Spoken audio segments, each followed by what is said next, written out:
for the person that's out there and they've got an existing space and they're having, just a lot of issues that are going on. The stage is too loud. They can't get vocals over the, stage volume that's coming off the stage. They're getting lots of, wash, so to speak, in the room. It's just kind of, all the sound is just kind of, murky, or wash is the best way I guess I can describe it. Nothing is clear and crisp. It's all got, very, very blurred. Talk to me a little bit about what you can do in an existing facility to solve, the issues that are there. Well, I'm programming director. My night job is programming director at a church plant in Granville. And we had the opportunity to go, for example, from acoustic drums to electronic drums. Mm-hmm. And it's even more important in a small space to try to minimize the amount of stage wash that we're getting, because you're right. If you're sitting in the 3, 4, 5 rows out, you're hearing as much coming from the stage as you are coming out of the house system. And it does just sound like a blur of sound, a wall of sound, as it were. And we're really trying to avoid that. So in small churches in particular, we're trying to minimize the stage volume. My number one rule is no amps on stage, and I know that goes against a lot of bass players. And guitar players. And guitar players in general. But it really, it might create a great environment for the bass player, but it really is detrimental to the band, the rest of the band, as well as those sitting in the front rows. So that's one of the golden rules. But this can also be true for even very large churches. We're working with a 2,700-seat church in Richmond, Virginia right now, and they've got a band on floor wedges, and it's a very common complaint that they get from the congregation in the first third of the auditorium is just it's too loud coming off of the stage. Mm-hmm. And unless you go to an in-ear system, which is a great tool, unless you get rid of some of the amps on the stage, you're just not going to be able to overcome that problem. Now, how would you get rid of an amp on the stage?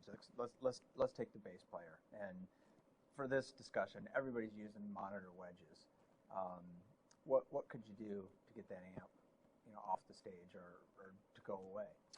Well, a lot of times, if you do need to have it on stage to give you that feel, one solution is to just turn it down. A lot of times it just doesn't have to be as loud as it actually is. So the first rule would be to, first of all, to get it off of the stage, and then perhaps mic it or wire it up. Maybe even give some small feedback to the bass player, but not rely on it as being your house system as well. So that's one of the first rules or the first advantages. And then again, hand in hand with that would be to just try to maximize the use of in-ear system as much as possible, and perhaps for the bass player to put them on a really good set of headsets so that they get the bass sound that they need.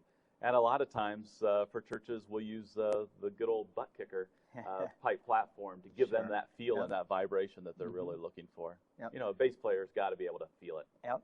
Explain for people here just a little bit what a butt kicker is. A butt kicker is basically a subwoofer driver that, and it's got a few different forms, but one of its most basic forms is a platform that the bass player is going to stand on. And this driver is directly attached to it so that it actually vibrates the platform along with what they're playing. So it gives them that vibration sense, that tactile sense that they're really trying to achieve.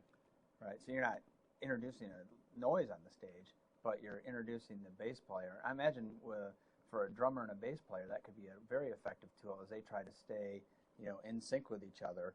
So rather than having to have the kick drum so loud, you could feed the kick drum in there. And do it in his bass as well, and that could, I imagine, be a big help without introducing, a lot of noise. And relatively inexpensive. Oh, very inexpensive, and gives them the immediate tactile response that sometimes the audio response can take a little bit to get in sync, but the tactile response is usually immediate. And I found for bass players that's extremely important. In fact, I know a gentleman that plays bass that actually had hearing aids in both ears and had very, very, very limited hearing. And I saw him playing in a band one night, and I said, Tim, how do you play, and how do you know what you're doing? He said, well, if you notice, I sat on my bass amp the entire night. And by sitting on his bass amp, And to top it off, he was left-handed and played it upside down, which really, you know, but he was a very, very astute player, played very well. He was in the band was very tight, and so forth, and he just learned to adapt. So by that feel, he was able to play. So I imagine, you know, for a bass player, having that feel could help eliminate a lot of that, you know, stage volume. Definitely. Now let's go to everybody's favorite issue, the lead guitar. Mm-hmm.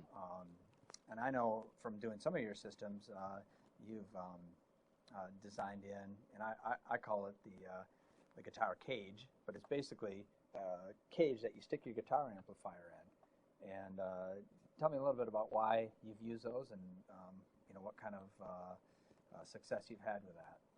Well, one of the reasons we use it is that it still allows the guitarist to have their amp on stage. It's kind of, for a lot of guitar players, it's their security blanket, as it were. Mm-hmm. And so they can still have it close by. They can make adjustments to it if necessary during the worship service.